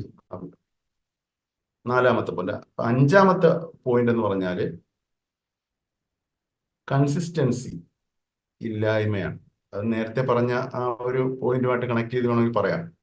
അല്ലെങ്കിൽ കൺസിസ്റ്റൻസി ഇല്ലായ്മ, ഒരു സ്ഥിരത, പ്രാക്ടീസുകളുടെ കാര്യത്തിൽ സ്ഥിരതയില്ല, ലക്ഷ്യങ്ങളുടെ കാര്യത്തിലും സ്ഥിരതയില്ല. നമുക്ക് പ്രാക്ടീസുകൾ ഞാൻ പറഞ്ഞല്ലോ, നേരത്തെ പറഞ്ഞ പോലെ പ്രാക്ടീസുകൾ നമ്മൾ എന്ത് ചെയ്യും? മാറി മാറി പരീക്ഷിച്ച് നോക്കും, ഒന്നിലും ഉറച്ചു നിൽക്കില്ല. വിവിധ പ്രാക്ടീസ് എവിടെ കേട്ടാലും ആ പ്രാക്ടീസിൽ അന്നന്ന് പരീക്ഷിക്കും. അതൊന്ന് 2 ദിവസം പരീക്ഷിക്കും, നിർത്തും. 3-ാമത്തെ ദിവസം വേറെ എവിടെന്നെങ്കിലും ഒന്ന് കേൾക്കുമ്പോൾ അതെടുത്ത് ഉപയോഗിക്കും, നിർത്തും. അതൊന്ന്. 2ാമത്, ലക്ഷ്യങ്ങൾ മാറ്റി മാറ്റി കൊടുക്കും. ഒരു ശില്പം കയ്യിലിരിക്കുന്ന കളിമണ്ണ് കൊണ്ട് ഏതെങ്കിലും ഒരു ശില്പം ഉണ്ടാക്കിക്കൊണ്ടിരിക്കുമ്പം അദ്ദേഹം ഇടയ്ക്കിടയ്ക്ക് അദ്ദേഹത്തിന്റെ ചിന്ത മാറ്റിയിട്ട് ആ ശില്പത്തിന്റെ ഷേപ്പ് വേറെ രീതിയിലാകാം എന്ന് 2 ദിവസം അല്ലെങ്കിൽ കുറച്ച് സമയം കഴിയുമ്പോൾ മാറി മാറി ചിന്തിച്ചുള്ള അവസ്ഥ ആലോചിച്ചാണ് അയാൾക്ക് ഒരിക്കലെങ്കിലും ആ ശില്പം പൂർത്തീകരിക്കാൻ കഴിയും? ഇല്ല. അപ്പം ആദ്യം തന്നെ നമുക്ക് കൃത്യമായി ഒരു കൺസിസ്റ്റന്റ് ആയ ഒരു സ്ഥിരമായ ഒരു മനോഭാവം, ഒരു രീതിയിൽ ഞാൻ പ്രാക്ടീസ് ചെയ്യും, എൻ്റെ ലക്ഷ്യം ഇതാണ്, അതിൽ ഞാൻ അടിയുറച്ച് നിൽക്കും എന്നുള്ള സുസ്ഥിരമായ ചിന്തയ, അതും നമുക്കുണ്ടാവണം. ആ ബ്ലോക്ക് ഒഴിവാക്കുക. അല്ലാത്ത പക്ഷം ബ്ലോക്ക് ഉണ്ടാകും. മാറി മാറി കൊടുത്തു കഴിഞ്ഞാൽ ബ്ലോക്ക് ഉണ്ടാകും. ഒരു സംശയം ഉണ്ടാകും കാര്യത്തിനകത്ത്. 6ാമത്തെ പോയിന്റ് എന്ന് പറയുന്നത് ഫിയർ ഓഫ് സക്സസ് ആണ്. ഫിയർ ഓഫ് ഫെയിലുവർ അല്ല, ഫിയർ ഓഫ് സക്സസ്. അത് പലർക്കും പരിചയമില്ലാത്ത കാരണം ഞാൻ ജയിച്ച് കളയും. അത് മാനിഫെസ്റ്റേഷൻ നടന്നാലുള്ള സംഭവത്തെ ഓർത്ത് ടെൻഷനായിട്ട് മനസ്സിനകത്ത് ബ്ലോക്ക് ഉണ്ടാക്കും. ഇതെങ്ങാനും നടന്നാലുള്ള ജീവിതാവസ്ഥ ആലോചിക്കുമ്പോൾ അതിനെക്കുറിച്ച് ആദ്യമാവും. അങ്ങനെ വരുമ്പോൾ എന്ത് ചെയ്യും? അതിങ്ങനെ നടന്നു കഴിയുമ്പോൾ ഇപ്പം വലിയ രീതിയിലുള്ള കാര്യങ്ങളൊക്കെ ആയിരിക്കും ആഗ്രഹിക്കുന്നത്. ഇപ്പം നിലവിൽ ഉള്ള ആ ഒരു കംഫർട്ടായ ഒരു അവസ്ഥയിൽ നിന്ന് വ്യതിചലിക്കേണ്ടി വരുമോ? അതായത് നമ്മുടെ ബന്ധങ്ങൾ എങ്ങനെയായിരിക്കും? ഈ നടന്നു കഴിഞ്ഞാൽ ആളുകൾ എന്നെ കുറിച്ച് എന്ത് വിചാരിക്കും എന്നൊക്കെ മുൻകൂട്ടി എനിക്ക് ചിന്തിക്കുക. ഞാൻ സക്സസ് ആയി നടന്നു കഴിഞ്ഞാൽ ആളുകൾ എന്നെ കുറിച്ച് എന്ത് വിചാരിക്കും? ഞാനിപ്പോ ഒരു മെഴ്സിഡസ് ബെൻസിൽ നടന്നു കഴിഞ്ഞാൽ ആളുകൾ എന്നെ ഏത് രീതിയിൽ കാണും? അതാണ് ഫിയർ ഓഫ് സക്സസ്. വിജയിച്ചു കഴിഞ്ഞാലുള്ള കാര്യം ആലോചിച്ച് ടെൻഷൻ. അത് നമ്മുടെ ഉള്ളിൽ, നമ്മളത് പ്രത്യക്ഷത്തിൽ കാണില്ല, പക്ഷെ ഉള്ളിന്റെ ഉള്ളിൽ കാണും. സബ്ലിമറി. യെസ് പെട്ടെന്നുള്ള സബ്ലിമറി. നമ്മൾ അറിയില്ല. നമ്മൾ തന്നെ അറിയാതെ ഉള്ളിന്റെ ഉള്ളിൽ നിന്ന് ഒരു ചെറിയൊരു കൊളുത്തുവലി പോലെ അല്ലെങ്കിൽ ഒരു എരിച്ചിൽ പോലെ ഉള്ളിൽ കാണുന്നത് ആ ടെൻഷൻ. അത് വലിയൊരു ബ്ലോക്കാണ് സത്യത്തിൽ. നമ്മുടെ സബ് കോൺഷ്യസ് മൈൻഡ് ആ ഒരു ടെൻഷനും എരിച്ചിലും നോട്ട് ചെയ്യുന്നുണ്ട്. അത് ബ്ലോക്ക് ചെയ്ത് വേണോ?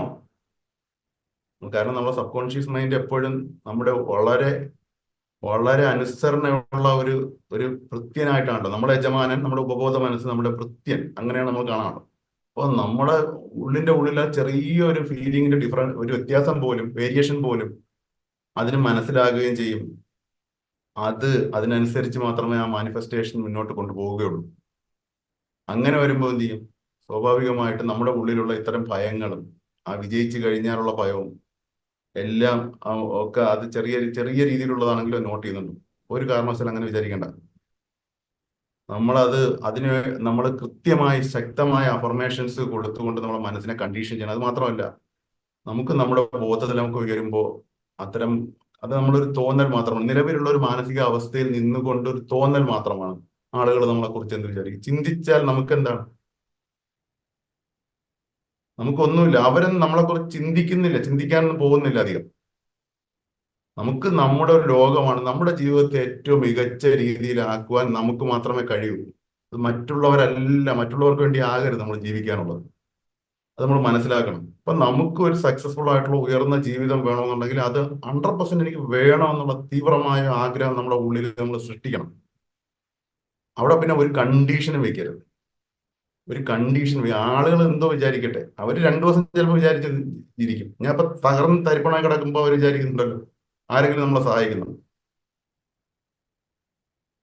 അത് ആ ഒരു പോയിന്റ്. അപ്പൊ സക്സസ്ഫുൾ ആയാലും ആളുകൾ വിചാരിക്കട്ടെ. ഇപ്പൊ തകർന്ന് അല്ലെ താഴത്തെ ലോ ലെവലിൽ നിൽക്കുമ്പോഴും ആളുകൾ നമ്മളെ കുറിച്ച് വിചാരിക്കുകയും ചിരിക്കുകയും ചെയ്യുന്നുണ്ടല്ലോ.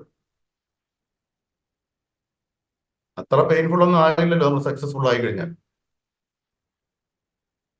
അപ്പൊ ആ ഒരു ചിന്ത നമ്മൾ കൃത്യമായി അതിനുവേണ്ടി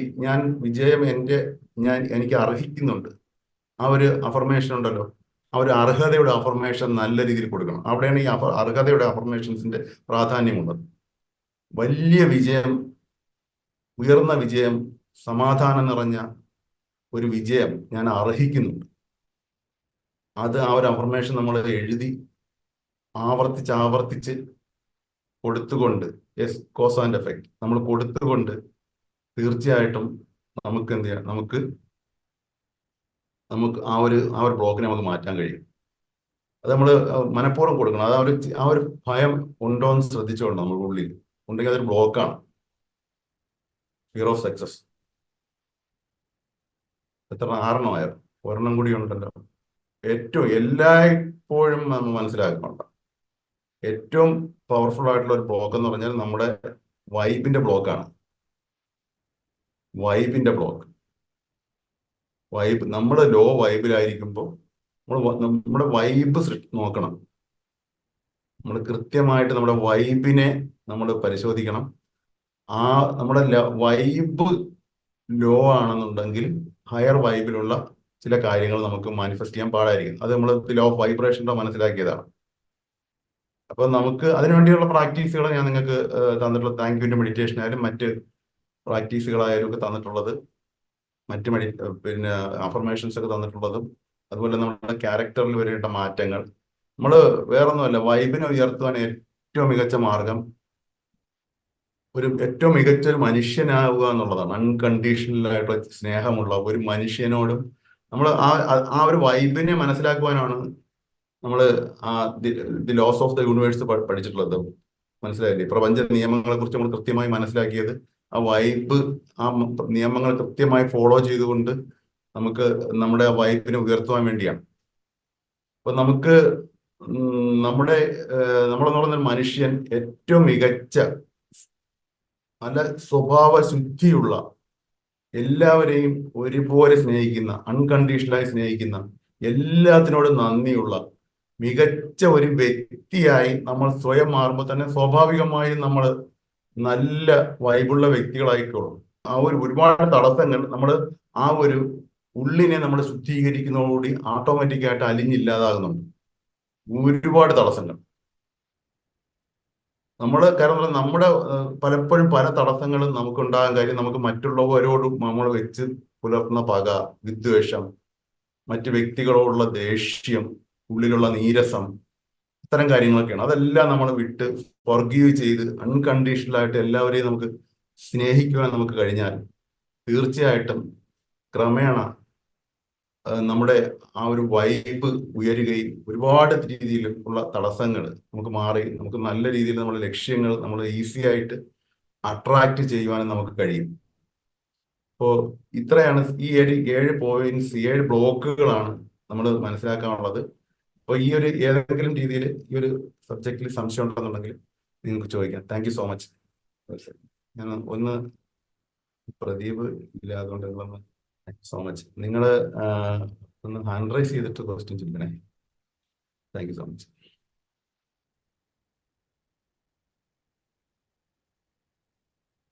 ക്വസ്റ്റ്യൻ ഉണ്ടോ? നിങ്ങൾക്ക് ഈ പോയിന്റ് കൃത്യമായി മനസ്സിലാക്കിയെന്നാണ് ഞാൻ കരുതുന്നത്. ഞാൻ നിങ്ങളോട് ഞാൻ മെസ്സേജസ് എന്തെങ്കിലും ഉണ്ടോ നോക്കാം. ക്വസ്റ്റ്യൻസ് എന്തെങ്കിലും ഉണ്ടോ? അൺമ്യൂട്ട് ചെയ്യാൻ പറ്റുന്നുണ്ടോ? ജസ്റ്റ് ഒന്ന് കൺഫേം ചെയ്യാമോ? കേസായിരുന്നു, ഇതുവരെ അടിക്കുന്നുമില്ല. എൻ്റെ കടം കൂടുകയും ചെയ്യുന്നു.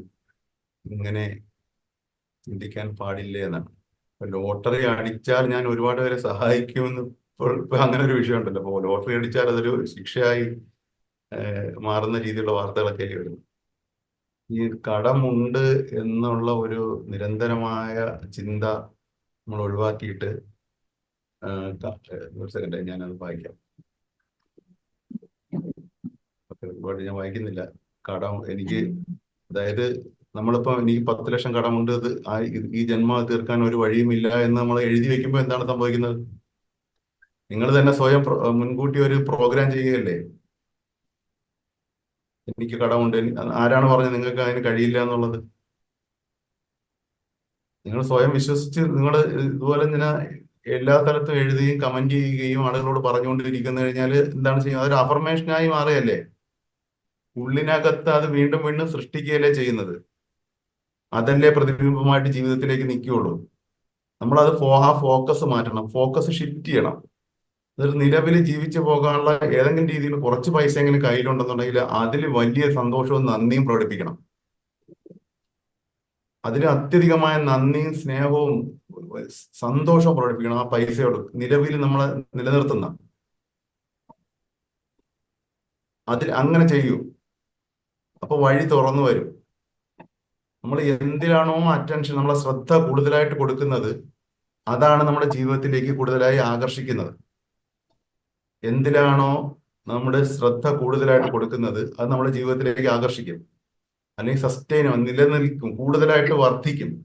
അപ്പൊ ഈ കടം ഉണ്ട് എന്ന് പറഞ്ഞിട്ട് നമ്മളിങ്ങനെ അതിനെക്കുറിച്ച് കൂടുതലായിട്ട് എപ്പോഴും അതിനെക്കുറിച്ച് ചിന്തിക്കുകയും അസ്വസ്ഥപ്പെടുകയും മറ്റുള്ളവരോട് ഇങ്ങനെ പറഞ്ഞുകൊണ്ടേയിരിക്കുകയും ചെയ്തു കഴിഞ്ഞാൽ നമ്മുടെ മനസ്സുകൊണ്ട് നമ്മൾ അതിലേക്കല്ലേ കൂടുതൽ ശ്രദ്ധ കൊടുക്കുന്നത്. നമ്മൾ എന്തിൽ ശ്രദ്ധിക്കുന്നു അതല്ലേ വർദ്ധിക്കുന്നത്, അതല്ലേ പഠിപ്പിക്കുന്നത്. അപ്പൊ നമ്മള് അത് നമ്മൾ കടം ഉണ്ടായത് എന്തെങ്കിലും നമ്മുടെ ഒരു ജീവിതത്തിൽ ഒരു കാര്യം നേടുവാൻ വേണ്ടി ആയിരുന്നായിരിക്കണം. അതിന് നന്ദി പറഞ്ഞുകൊണ്ട് അതിനൊരു സൊല്യൂഷൻ എനിക്ക് കിട്ടും. അപ്പോൾ അതിനുവേണ്ടി ഒരു ഓപ്ഷൻ നമ്മൾ കണ്ടെത്തുക. ആ ഒരു ചിന്തയ്ക്ക് വേണ്ടി നമ്മൾ ഒരു പോസിറ്റീവായിട്ടൊരു ഒരു ഷിഫ്റ്റ് മനസ്സിനകത്ത് കൊണ്ടുവരിക എന്നുള്ളതാണ് അവിടെ ചെയ്യുവാനുള്ളത്. തീർച്ചയായിട്ടും അതിന് സൊല്യൂഷൻ ഉണ്ടാവും. നമ്മൾ വിചാരിക്കുന്നത് പോലെയല്ല. ജീവിതം വളരെ ഈസി ആയിട്ട് നമുക്ക് മാറ്റങ്ങൾ കൊണ്ടുവരും. ആ ഒരു വിശ്വാസമാണ് വേണ്ടത്. തീർച്ചയായിട്ടും ചെറിയ തുകയാണ്. 10 ലക്ഷം എന്ന് പറഞ്ഞാൽ ഇപ്പോഴത്തെ കാലത്തൊന്നും വലിയ തുകയൊന്നും അല്ല. അതൊക്കെ ഈസി ആയിട്ട് ഓവർകം ചെയ്ത് നിങ്ങൾക്ക് ഈസി ആയിട്ട് മാറുവാനുള്ള വഴികൾ തുറന്നു വരാനുള്ള അപാരമായ പവർ ഉള്ളതാണ് മനുഷ്യനൊക്കെ. അങ്ങനെ അത് ഒരിക്കലും തീർക്കില്ല എന്നൊക്കെ പറഞ്ഞ് എഴുതി വെച്ചിട്ട് കഴിഞ്ഞാൽ അത് നല്ല സബ് കോൺഷ്യസ് മൈൻഡ് കൂടുതൽ കൂടുതൽ ആയിട്ട് എടുത്ത് എന്താ പറയുക കൊത്തി വെക്കുന്നത്, എൻഗ്രേവ് ചെയ്ത് വെക്കുന്നത് നമ്മുടെ ഉള്ളിൽ. എന്നിട്ട് അത് തന്നെ റിഫ്ലക്ട് ചെയ്ത് കാണിക്കും. കടമുള്ള ആളുകളായിട്ട് ഇങ്ങനെ ജീവിച്ചുകൊണ്ടിരിക്കും.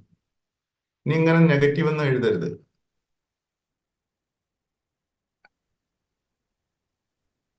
ഓക്കെ, അഭിജിത്ത് ചോദിക്കും. സാർ നമസ്കാരം. സാർ ഈ മാനിഫെസ്റ്റേഷൻ നമ്മൾ ഒരു ആഗ്രഹം ഉണ്ടെന്നുണ്ടെങ്കിൽ സാറ് പറഞ്ഞത് പ്രഷർ ചെയ്യരുത് എന്ന് പറഞ്ഞു. അപ്പൊ നമ്മൾ ഒരു തവണ ഇപ്പൊ അത് നമ്മൾ മാനിഫെസ്റ്റ് ചെയ്തതിനു ശേഷം പിന്നെ അതിനെക്കുറിച്ച് ചിന്തിക്കാതിരിക്കണമെന്നാണ്. അതായത് നമുക്ക് ഡെയിലി അത് മാനിഫെസ്റ്റ് ചെയ്യുന്നതിൽ പ്രോബ്ലം ഉണ്ടോ? ഇല്ല, മാനിഫെസ്റ്റ് ഡെയിലി ചെയ്യുന്നതുകൊണ്ട് കുഴപ്പമില്ല. അതേസമയം നമ്മൾ അതിന്റെ ഔട്ട്കം എങ്ങനെയായിരിക്കും അത് അങ്ങനെയുള്ള ഓവർ തിങ്കിങ് ആണ് ഒഴിവാക്കാൻ പറഞ്ഞത്. മനസ്സിലായില്ലേ? അതിന്റെ അത് എങ്ങനെയായിരിക്കും റിസൾട്ട് ഉണ്ടാവുക, ഏത് വഴിയായിരിക്കും വരുന്നത്. ഡെയിലി നമുക്ക് മാനിഫെസ്റ്റ് ചെയ്ത് കുറച്ച് നാൾ ചെയ്യാം. ഒരു മിനിമം ഒരു 30 ദിവസമോ അല്ലെങ്കിൽ 60 ദിവസമൊക്കെ നിങ്ങൾ കണ്ടിന്യൂസ് ആയിട്ട് ചെയ്തോളൂ ഒരു മാനിഫെസ്റ്റേഷൻ. അത് മതി. അതല്ലാതെ അത് കിട്ടുന്നത് വരെ ചെയ്യണം നിർബന്ധമില്ല. ഒരു 21 ഡേയ്സ് മതി. എന്നാലും 30 ദിവസം നല്ല രീതിയിൽ ചെയ്താലും മതി. എന്നിട്ടും അത് കണ്ടിന്യൂസ് ഡിറ്റാച്ച് ചെയ്താൽ മതി. പൂർണ്ണമായിട്ടും മനസ്സിൽ നിന്ന് അത് മാറ്റിയിട്ട് ഡിറ്റാച്ച് ചെയ്തിട്ട് നമ്മുടെ ലൈഫ് നമ്മൾ സാധാരണ ചെയ്യുന്ന ജോലികളൊക്കെ നന്നായിട്ട് ചെയ്യുക. എന്നിട്ട് കുറച്ചുകൂടെ നല്ല ചിന്തകൾ കൊണ്ടുവരിക, കൂടുതൽ നന്മയുള്ള, കൂടുതൽ നന്ദിയുള്ള, പിന്നെ മറ്റുള്ളവരെ ഹെൽപ്പ് ചെയ്യാനുള്ള അവസരങ്ങൾ കൊണ്ടുപോയി അതൊക്കെ ഉപയോഗിക്കുക. കൂടുതൽ ഗ്രാറ്റിറ്റ്യൂഡ് പ്രാക്ടീസ്, കൂടുതൽ ഗ്രേറ്റ്ഫുൾ ആവുക, ഉള്ള ചെറിയ നന്മകളിലെല്ലാം കൂടുതൽ നന്ദിയുള്ളവരാവുക.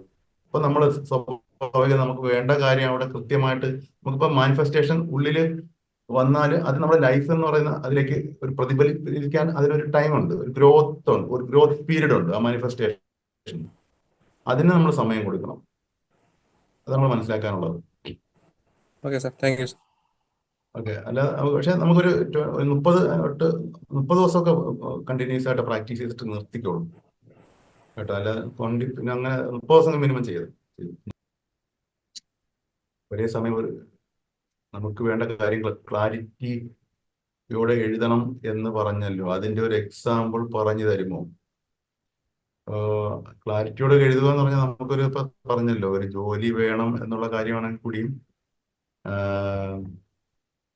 ആ ജോലിക്ക് പോകുന്ന ആ രംഗം നമുക്ക് വേണമെന്നുണ്ടെങ്കിൽ ആ ജോലിക്ക് നമുക്ക് ലഭിക്കുന്ന സാലറി എത്ര വേണം, നമുക്ക് ലഭിക്കുന്ന ആ ജോലിയിൽ നിന്ന് നമുക്ക് ലഭിക്കുന്ന ആ ഒരു സാലറി എത്ര വേണം, അതിന്റെ ലൊക്കേഷൻ എവിടെയായിരിക്കണം, അത് അതിനകത്ത് അത് മാത്രമല്ല അതിനകത്ത് അതിനോട് നമ്മുടെ സഹപ്രവർത്തകർ നമ്മളുള്ള അപ്രോച്ച് എങ്ങനെയായിരിക്കണം, നമുക്ക് അവിടെ പോകുവാനുള്ള യാത്രാ സൗകര്യം എങ്ങനെയായിരിക്കണം, അതിന്റെ മാനേജ്മെന്റിന്റെ രീതി എങ്ങനെയായിരിക്കണം, ആ ജോലിയുടെ രീതി എങ്ങനെയായിരിക്കണം എന്നുള്ളതിനെ കുറിച്ചൊക്കെ നമുക്ക് ഡീറ്റെയിൽ ആയിട്ട് കൊടുക്കാം, എഴുതാം.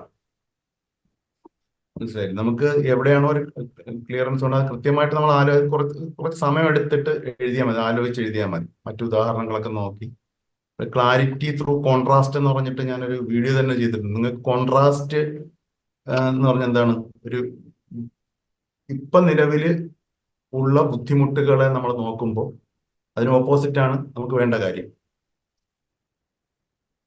അതാണ് ക്ലാരിറ്റി ത്രൂ കോൺട്രാസ്റ്റ്. കോൺട്രാസ്റ്റ് എന്ന് പറഞ്ഞാൽ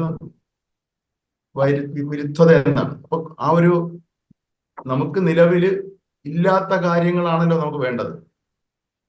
നമുക്ക് നിലവിൽ മാറ്റാൻ ആഗ്രഹിക്കുന്ന കാര്യമാണല്ലോ നമുക്ക് വേണ്ടത്. അപ്പൊ അപ്പൊ നമ്മൾ എന്ത് ചെയ്യണം? നമുക്ക് നിലവില് ഉള്ള ബുദ്ധിമുട്ടുകളുടെ ലിസ്റ്റ് എടുക്കുക. നമ്മുടെ നിലവിൽ ഉള്ള ബുദ്ധിമുട്ടുകളുടെ ലിസ്റ്റ് എടുത്താൽ അതിന് ഓപ്പോസിറ്റ് ഉള്ളത് നമ്മളെ ക്ലാരിറ്റിയാണ്. എബ്രഹാമിക്സിന്റെ ഒരു പ്രാക്ടീസാണ് ക്ലാരിറ്റി ത്രൂ കോൺട്രാസ്റ്റ് എന്നുള്ളത്. ഞാനതൊരു വീഡിയോ തന്നെ ചെയ്തിട്ടുണ്ട്, നിങ്ങൾ സെർച്ച് ചെയ്ത് നോക്കിയാൽ കാണാൻ പറ്റും. നമ്മൾ ആദ്യം നമുക്ക് നിലവിൽ ഇല്ലാത്ത കാര്യങ്ങൾ, നമുക്ക് ഇല്ലാത്തത് കൊണ്ട് നമ്മൾ ബുദ്ധിമുട്ട് അനുഭവിക്കുന്ന കാര്യങ്ങളുടെ ഒരു ലിസ്റ്റ് തയ്യാറാക്കുമ്പോൾ അതിന് ജസ്റ്റ് ഓപ്പോസിറ്റുള്ള കാര്യം എഴുതുമ്പോൾ എന്താവും? വേണ്ട കാര്യങ്ങളാവും. നമുക്ക് ജീവിതത്തിൽ വേണ്ട കാര്യങ്ങളാവും. അപ്പൊ അതിനകത്ത് ക്ലാരിറ്റി ലഭിക്കും. അപ്പൊ ഓരോ കാര്യങ്ങളിലായാലും അത് അങ്ങനെ തന്നെയാണ്. നമുക്കൊരു ജോലി വേണമെന്ന് നമ്മൾ മാത്രം എഴുതി വെക്കുമ്പോൾ ഒരു ജോലി ചിലപ്പോൾ നമുക്ക് ലഭിച്ചെന്നിരിക്കും, പക്ഷെ നമുക്ക് അതിന് നല്ല ശമ്പളം, നല്ല സാലറി ഉണ്ടാകില്ല. ചിലപ്പോൾ നല്ല കൂടെ ജോലി ചെയ്യുന്ന ആളുകൾ വളരെ മോശപ്പെട്ട സ്വഭാവമായിരിക്കും. അല്ലെങ്കിൽ നമുക്ക് ലൊക്കേഷൻ ഏതെങ്കിലും ലോകത്തായിരിക്കും. നമുക്കൊരു വീടുമായിട്ട് ഒരുപാട് ദൂരം. അപ്പൊ അങ്ങനെ വരുമ്പോൾ നമുക്ക് ജോലി ലഭിക്കും, മാനിഫെസ്റ്റേഷൻ നടക്കും. പക്ഷെ അതിനോടനുബന്ധിച്ച് ഒരുപാട് ബുദ്ധിമുട്ടുകൾ ഉണ്ടാവും. അതാണ്. അതുകൊണ്ട് അപ്പൊ നമുക്ക് ആ ക്ലാരിറ്റി അങ്ങനെയാണ്. നമ്മളത് ഓരോരുത്തർക്കും വേണ്ട രീതിയിൽ അത് ആലോചിച്ച് സമയമെടുത്ത് എഴുതുക എന്നുള്ളതാണ്. Thank you. ചോദിച്ചോളൂ അഞ്ജു. നമ്മൾ എക്സാമിന് വേണ്ടി പ്രിപ്പയർ ചെയ്യുമ്പോൾ അതിന്റെ കോമ്പറ്റീഷനെ കുറിച്ച് ചിന്തിക്കണ്ട, അങ്ങനെയാണ് പറയുന്നത്. ഒരു കോമ്പറ്റീഷൻ മനോഭാവത്തോടെ നമ്മൾ നിൽക്കുമ്പോൾ നമുക്ക് ഉള്ളിൽ സ്ട്രെസ് വരും, നമുക്ക് നെഗറ്റിവിറ്റി തോന്നും, നമ്മുടെ വൈബിനെ മറ്റുള്ളവരോട് നമുക്ക് ദേഷ്യം തോന്നും, അസൂയ തോന്നും, നമുക്ക് ഹറിയാക്കാൻ തോന്നും, നമുക്ക് അപ്പം അങ്ങനെ വരുമ്പോൾ അത് നമ്മൾ ലാസ്റ്റ് പറഞ്ഞ ആ പോയിന്റ് വൈബിനെ ബാധിക്കും. വൈബിനെ ബാധിക്കുമ്പോൾ സ്വാഭാവികമായിട്ട് അത് ചിലപ്പോൾ ബ്ലോക്കുകൾ സൃഷ്ടിക്കാൻ സാധ്യതയുണ്ട്. അതാണ് നമ്മൾ. പക്ഷെ നമ്മുടെ ജോലി നമ്മൾ നന്നായിട്ട് വർക്ക്, നമ്മുടെ ഒരു എന്താ ഒരു അർജൻസിയോട് കൂടി നമ്മൾ നമ്മുടെ ജോലിയിൽ വളരെ ആത്മാർത്ഥത്തോടു കൂടി നമ്മുടെ അല്ല നമ്മുടെ പഠിത്തം നന്നായിട്ട് ചെയ്യുക. സ്വാഭാവികമായിട്ട് നമുക്ക് അത് ഏറ്റവും മികച്ച ഒരു ഔട്ട്കം ആയിട്ട് അത് വരും, റിസൾട്ട് എന്നുള്ളതാണ്. പരീക്ഷ എന്ന് പറഞ്ഞാലും നമ്മൾ സ്വയം ഒരു മത്സരാർത്ഥിയായിട്ട് കാണാതിരിക്കുക എന്നുള്ളതാണ്. ഓക്കെ നമുക്ക് സർ, താങ്ക് ഒരേ സമയം ഒരു ലക്ഷ്യം തന്നെ ഫോക്കസ് ചെയ്യണോ, അത് കഴിഞ്ഞാണോ മറ്റു ലക്ഷ്യത്തിലേക്ക് പോകേണ്ടത്? അങ്ങനെ അങ്ങനെ അല്ല. നമുക്ക് ഇപ്പം ഒരു ജീവിതത്തിന്റെ ഒരു സിനാറിയോ തന്നെ എടുക്കാം. നമുക്ക് ഓരോ ലക്ഷ്യത്തിലേക്ക് അങ്ങനെയല്ല, നമുക്ക് ഒരു സിനാറിയോ ആയിട്ട് കാണണം. ഇപ്പം നല്ല റിലേഷൻഷിപ്പ്, നല്ല ജോലി, ഒരു വാഹനം, വീട്, ഇതൊക്കെ നമ്മുടെ ഫ്യൂച്ചറിൽ നമുക്ക് വേണ്ട ലക്ഷ്യങ്ങളിൽ പല ലക്ഷ്യങ്ങളാണ്. അപ്പൊ ഓരോന്ന് നേടിയിട്ടേ അടുത്തെടുക്കാൻ പറ്റുമോ, അങ്ങനെ ഫോക്കസ് ചെയ്യണമെന്നല്ല. നമുക്ക് ഇതെല്ലാം കൂടെ കോമ്പൈൻ ചെയ്തുകൊണ്ട് നമുക്ക് എന്ത് ചെയ്യാൻ പറ്റും, ഒരു സിനാറിയോ തന്നെ സൃഷ്ടിച്ച് അങ്ങനെ നമുക്ക് ഫോക്കസ് ചെയ്യാൻ പറ്റും. നല്ല റിലേഷൻഷിപ്പിലായിരിക്കുമ്പോൾ തന്നെ, നല്ല ബന്ധങ്ങളിലായിരിക്കുമ്പോൾ തന്നെ നല്ല ജോലി, അതുപോലെ തന്നെ നല്ല വാഹനം ഓടിച്ചുകൊണ്ട് ആ ജോലിക്ക് പോകുന്നു, നല്ല വീടിൽ നിന്ന് ആ ജോലിക്ക് പോകുന്നു. അങ്ങനെയൊക്കെ നമുക്ക് കാണാമല്ലോ. അപ്പൊ അത് അങ്ങനെയാണ് നമ്മൾ നല്ല ഒരുപാട് സ്വപ്നങ്ങൾ കാണണമെന്നാണ് സത്യത്തിൽ നമ്മൾ പഠിക്കുന്നത്. നമ്മൾ ധാരാളമായി നമ്മുടെ ലക്ഷ്യങ്ങൾ നമ്മൾ ഉണ്ടാവണം. ഒരുപാട് സ്വപ്നങ്ങൾ കാണണമെന്നാണ് ധാരാളമായിട്ട്. അപ്പൊ അതെല്ലാം നമുക്ക് കിട്ടാനുള്ള സാധ്യതയുണ്ട്. അങ്ങനെ ധാരാളമായ ലക്ഷ്യങ്ങൾ കൊടുക്കുമ്പോൾ അത് കിട്ടാനുള്ള സാധ്യതയും വർദ്ധിക്കും. Thank you. 7 കാര്യങ്ങളും ഒരിക്കൽ കൂടി പറയാമോ? ഓക്കെ, ഞാനത് പറഞ്ഞു. 7 കാര്യങ്ങളെന്ന് പറഞ്ഞാൽ, ഒന്ന് ജസ്റ്റ് ഒന്ന് എഴുതുള്ളൂ. ഒന്ന് ലാക്ക് ഓഫ് ക്ലാരിറ്റിയാണ്. ലാക്ക് ഓഫ് ക്ലാരിറ്റി, അതായത് അറിയാലോ, അത് ഞാൻ എക്സ്പ്ലെയിൻ ചെയ്യണ്ടല്ലോ, ഞാനത് യൂട്യൂബിൽ ഷെയർ ചെയ്യും കേട്ടോ. നമുക്ക് ഒന്ന് lack of clarity, 2 information overloaded. നമ്മള് അറിവിന്റെ ധാരാളമായിട്ട് ഈ അറിവുകൾ നേട്ടി കൺഫ്യൂഷനായിട്ട് ഒന്നും പ്രവർത്തിയാക്കാൻ പറ്റാത്ത ഒരവസ്ഥ. മൂന്നാമത്തത് ഫീലിംഗ് ആണ്. ഡിസയറിൽ ഫീലിംഗ് കൊടുക്കില്ല. നമ്മൾ ആഗ്രഹിക്കുന്ന കാര്യത്തിനകത്ത് നമ്മൾ ഫീലിംഗ് കൊണ്ടുവരാതെ വെറുതെ നെഗറ്റീവായിട്ട് നമ്മൾ ആഗ്രഹിക്കുമ്പോൾ തന്നെ അത് കിട്ടാനൊന്നും പോകുന്നില്ല. ഇത് ഞാൻ വെറുതെയാണ്, എനിക്ക് അങ്ങനെയുള്ള ഭാഗ്യങ്ങളൊന്നും ഇല്ലാത്ത ഒരു വ്യക്തിയാണ് എന്നൊക്കെ സ്വയം അങ്ങ് പ്രഖ്യാപിച്ചിട്ടാണ് ആഗ്രഹിക്കുന്നത്. അങ്ങനെ ഒരു നെഗറ്റീവ് ചിന്തയെ കൊണ്ടുവരുമ്പോൾ സത്യത്തിൽ അത് നമുക്ക് സബ് കോൺഷ്യസ് മൈൻഡിന് അതൊന്നും മനസ്സിലാവില്ല. അതിന് വേണ്ടത് നമ്മൾ എന്താ ആഗ്രഹിക്കുന്നോ ആ ആഗ്രഹത്തിന്റെ ഒരു ഫീലിംഗ്, നമ്മൾ നേടുവാൻ ആഗ്രഹിക്കുന്ന കാര്യത്തിന്റെ ഒരു ഫീലിംഗ് വളരെ പ്രധാനപ്പെട്ട പോയിന്റ് ആണത്. ആ ഒരു ഫീലിംഗ് ഇൻ അഡ്വാൻസ് ആയിട്ട് ഈ പ്രാർത്ഥിക്കുന്ന ആ സമയത്ത് തന്നെ കൊടുക്കണം എന്നുള്ളതാണ് മൂന്നാമത്തെ പോയിന്റ്. നാലാമത്തെ പോയിന്റ് ഓവർ തിങ്കിങ് ആണ്. നമ്മള് ഇതെങ്ങനെ, ഈ മാനിഫെസ്റ്റേഷൻ നടന്നു കഴിഞ്ഞാൽ ഇതെങ്ങനെ നടക്കും, എങ്ങനെയായിരിക്കും നടക്കുന്നത്, ആര് വഴിയായിരിക്കും നടക്കുന്നത്, നടന്നാൽ എനിക്ക് ബുദ്ധിമുട്ടുണ്ടാകുമോ, മറ്റു കാര്യങ്ങൾ, അതെല്ലാം കൂടെ ചിന്തിച്ചിട്ട്, അല്ലെങ്കിൽ അറിയാലോ, മൊത്തത്തിൽ ഒരു കൺഫ്യൂഷൻ ആവുന്ന ഒരു സ്റ്റേറ്റ്, അതാണ് ഓവർ തിങ്കിങ്. അത് സത്യം, ആ കൺഫ്യൂഷൻ, നമ്മുടെ മനസ്സിൽ വരുന്ന കൺഫ്യൂഷൻ സബ് കോൺഷ്യസ് മൈൻഡിന് വലിയ രീതിയിൽ ബുദ്ധിമുട്ട് സൃഷ്ടിക്കുകയും, ബുദ്ധിമുട്ടെന്ന് പറഞ്ഞാൽ അതിന്റെ മാനിഫെസ്റ്റേഷൻ പ്രോസസ്സിന് ബുദ്ധിമുട്ട് സൃഷ്ടിക്കുകയും അത് ബ്ലോക്കായി മാറുകയും ചെയ്യും. നടക്കൂല. ഓവർ തിങ്കിങ് ഒഴിവാക്കുക, കാമായിട്ട് നിൽക്കുക മനസ്സ്. 5ാമത്തെ പോയിന്റ് എന്ന് പറഞ്ഞാൽ കൺസിസ്റ്റൻസി ഇല്ലായ്മയാണ്. നമ്മുടെ പ്രാക്ടീസിന്റെ കാര്യത്തിലായാലും ലക്ഷ്യങ്ങളുടെ കാര്യത്തിലായാലും നമ്മൾ ആഴ്ചയിൽ മാറ്റി മാറ്റി കൊടുക്കും. ഏതെങ്കിലും ഒരു ലക്ഷ്യം നിങ്ങൾ കരുതിക്കൂടി സമയമെടുത്തായാലും ആലോചിച്ച് ചിന്തിച്ച് കുറച്ച് സമയമെടുത്ത് ആലോചിച്ച് ഒരു ലക്ഷ്യം ഫിക്സ് ചെയ്യുക. അതിനുവേണ്ടി 1 or 2 മാനിഫെസ്റ്റേഷനും ഫിക്സ് ചെയ്യുക, പ്രാക്ടീസും ഫിക്സ് ചെയ്യുക. അത് മാത്രം തുടരുക. ആ ഒരു കൺസിസ്റ്റൻസി, അതാണ് ഉദ്ദേശിക്കുന്നത്. 6ാമത്തത് ഫിയർ ഓഫ് സക്സസ്, വിജയത്തിനെ കുറിച്ചുള്ള പേടി. വിജയിച്ചു കഴിഞ്ഞാൽ എൻ്റെ നിലവിലുള്ള ജീവിതാവസ്ഥയ്ക്ക് ഏതെങ്കിലും രീതിയിൽ ബുദ്ധിമുട്ടുണ്ടാക്കുമോ, ഒരു കംഫർട്ട് സോണിൽ ഇരിക്കുന്നത് കൊണ്ടാണ് അങ്ങനെ വരുന്നത്. നിലവിൽ ബുദ്ധിമുട്ടേറിയതായിരിക്കും, ചിലപ്പോൾ വലിയ പരാജയത്തിലായിരിക്കും, വലിയ പരാജയത്തിലും ജീവിതത്തിൽ ബുദ്ധിമുട്ടും കഷ്ടപ്പാടും നിറഞ്ഞൊരു ജീവിതത്തിലായിരിക്കും നിലവിലുള്ളത്. പക്ഷെ അത് തന്നെ ഒരു കംഫർട്ട് സോൺ ആക്കി മാറ്റും കുറെ നാൾ കഴിയുമ്പോൾ. അതിനകത്ത് തുടരുന്നത് തന്നെ ഒരു കംഫർട്ട് സോൺ. അപ്പൊ ഇതിൽ നിന്നെങ്ങനെ ഞാൻ പുറത്തു വന്നു കഴിഞ്ഞാൽ ആളുകൾ എന്ത് വിചാരിക്കും എന്നോ, ഈ കഷ്ടപ്പാടൊക്കെ ഒന്ന് മാറിക്കഴിഞ്ഞാൽ ആളുകൾ എന്ത് വിചാരിക്കും എന്നൊക്കെ ഉള്ള പേടി വരായി പോകാം കംഫർട്ട് സോണിൽ ഇരുന്നുകൊണ്ട്. അതാണ് ഫിയർ ഓഫ് സക്സസ്. അങ്ങനെയൊന്നും വിചാരിക്കേണ്ട. അതിനുവേണ്ടി നമ്മൾ മനക്കരുത്ത് നമ്മൾ നേടിയെടുക്കുന്ന ആളുകൾ എന്ത് വിചാരിച്ചാലും എനിക്ക് കുഴപ്പമില്ല. എനിക്ക് നേടാനുള്ളത് എനിക്ക് നേടണം. ഞാൻ സക്സസ് ആവും, വലിയ രീതിയിൽ എത്തി മാറും, പവർഫുൾ ആവും, വലിയ ഉയർന്ന നിലയിൽ എത്തും എന്ന ഉറച്ച വിശ്വാസം നമ്മൾ മനസ്സിൽ ആവർത്തിച്ച് ആ ഒരു മെസ്സേജ് ഉള്ളിൽ കൊടുത്തുകൊണ്ട് നമുക്ക് നമ്മുടെ ഉള്ളിനെ മാറ്റിയെടുക്കുമ്പോൾ ആ ഒരു ഉള്ളിലെ ആ ഒരു ബ്ലോക്ക് അങ്ങ് മാറും.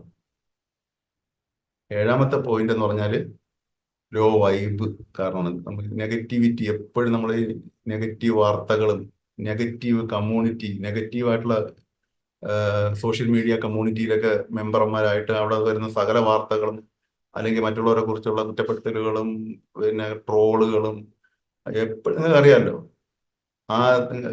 അതിങ്ങനെ ഒഴുകിക്കൊണ്ടിരിക്കുകയാണ്.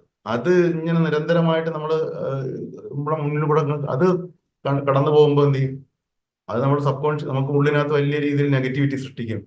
നമുക്ക് മൊത്തത്തിൽ ജീവിതം എന്ന് പറഞ്ഞാലേ ഒരു സ്ട്രഗിളാണ്, ഒരു ഹൊറിബിളാണ് എന്ന് നമ്മൾ ഇങ്ങനെ ആ ഒരു കണ്ടീഷൻ ചെയ്തുകൊണ്ടിരിക്കുക നമ്മുടെ കോൺഷ്യസ്നെസ്.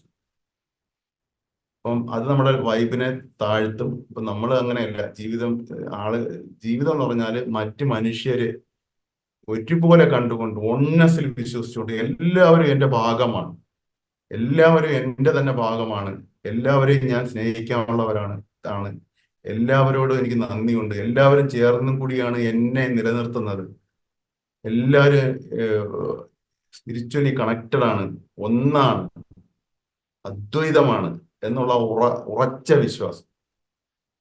വിശ്വാസം മനസ്സിനകത്ത് വിശ്വസിച്ചുകൊണ്ട് എല്ലാവരോടും നന്ദിയും സ്നേഹവും ഒരു മനോഭാവം കൊണ്ടുവരുമ്പോൾ സ്വാഭാവികമായിട്ടും നമ്മുടെ വൈബ് ഉയരും. ആ വൈബ് നമ്മൾ മനസ്സിൽ ഉദ്ദേശിക്കുന്ന കാര്യങ്ങൾ നമ്മളിലേക്ക് ആകർഷിക്കുന്നതിന് കാരണമായി മാറും. ആ ബ്ലോക്കുകളൊക്കെ വിട്ടുമാറും. Thank you so much. മറ്റു ക്വസ്റ്റ്യൻസ് ഒന്നും ഇല്ലെന്ന് ഞാൻ കരുതുന്നു. നമുക്ക് 30 താങ്ക് യുവിന്റെ practice. So much. Thank you so much. നമുക്ക് താഴ്ച കാണാം. Thank you sir. Thank you so much. Thank you, sir. ഉപകാരപ്പെട്ടെന്നാണ് ഞാൻ കരുതുന്നത്. Thank you, sir. Thank you, sir. എല്ലാവരും പ്രാക്ടീസ് ചെയ്യട്ടോ നല്ല രീതിയിൽ. എന്തെങ്കിലും സംശയം ഉണ്ടോ ചോദിച്ചാൽ മതി. എന്തെങ്കിലും ഡൗട്ട്സ് ഒക്കെ ഉണ്ടെങ്കിൽ പ്രദീപിന് പേഴ്സണലി മെസ്സേജ് ഇട്ട പ്രദീപ് നമുക്ക് അത് ഇവിടെ ഡിസ്കസ് ചെയ്യാം. നല്ല ക്വസ്റ്റ്യൻസ് ഒക്കെ ചോദിക്കുമ്പോൾ അത് നമുക്ക് ക്ലാസ്സിൽ ഡിസ്കസ് ചെയ്യുമ്പോൾ എല്ലാവർക്കും ഉപകാരപ്പെടുമല്ലോ. അപ്പം ഡൗട്ട്സ് ഒന്നും ചോദിക്കാൻ മടിക്കേണ്ട. ബൈ. Thank you.